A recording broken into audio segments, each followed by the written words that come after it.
Hello YouTube, I am Torstein from Cinema Terror, and today I figured it would be nice to take a break from all of the violence and brutality that I normally watch and review and go the opposite way and watch some classic cinema, with Buster Keaton and Jimmy Durante in the 1933 black and white comedy What? No Beer?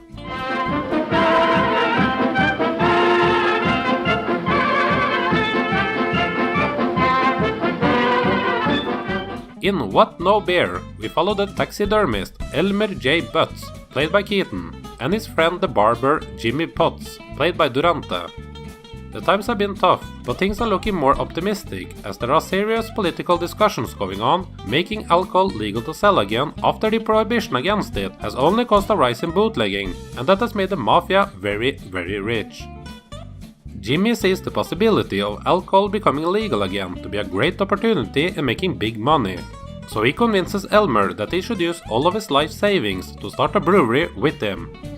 Of course, this duo of dummies make every mistake in the book and even manage to open a brewery before beer can be legally sold to consumers. This mess of a plan gets both the local mobsters and even the police after them. How will the wacky duo get out of this, and what will happen to them and the brewery? You'll have to watch What? No Beer? To find out. Come on, sign on that water! Sign on it! Get 5! Sign on that water! 5 gallons! Shut the door! Sign on! Shut the door! Taking advantage of setting a comedy right at the time when alcohol was about to become legal again was a smart move and should provide fun situations to work with. And it's not a bad thing to have a few cold ones available when you watch this film, as the enthusiasm of getting beer legal again within the film will surely make you thirsty and appreciative that this stupid rule was thrown away, not only in the US, but also in my very own country of Norway 10 years earlier than in the States, as what do you know, banning something that the people wants only makes the people find other ways than the legal way to obtain it.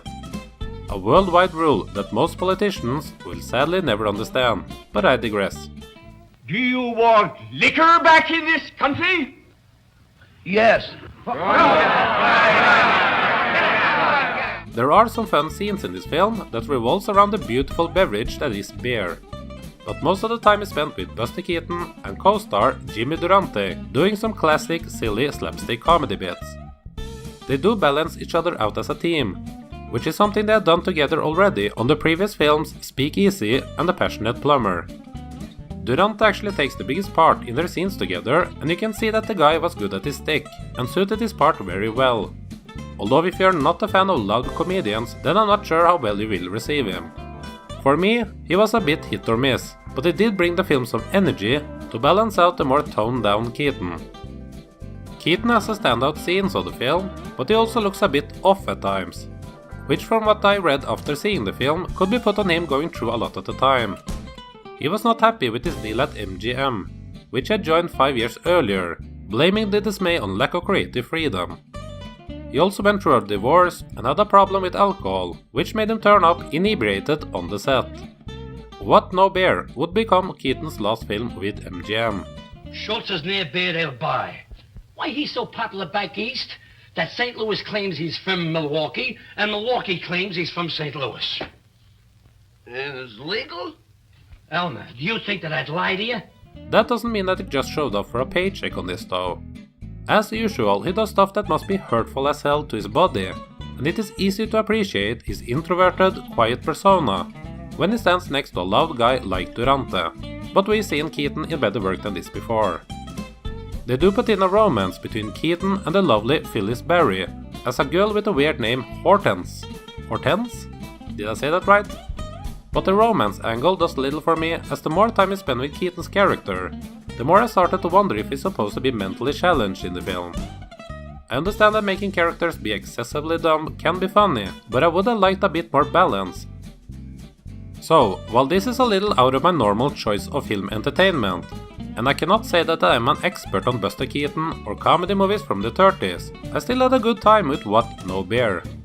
Some of that fun is due to it being so long since I saw a film from this decade now, and for some unknown reason, I tend not to go further back than the 60s when I want to watch an old classic, even though there are plenty of earlier films out there that are amazing and deserve to get more praise and recognition.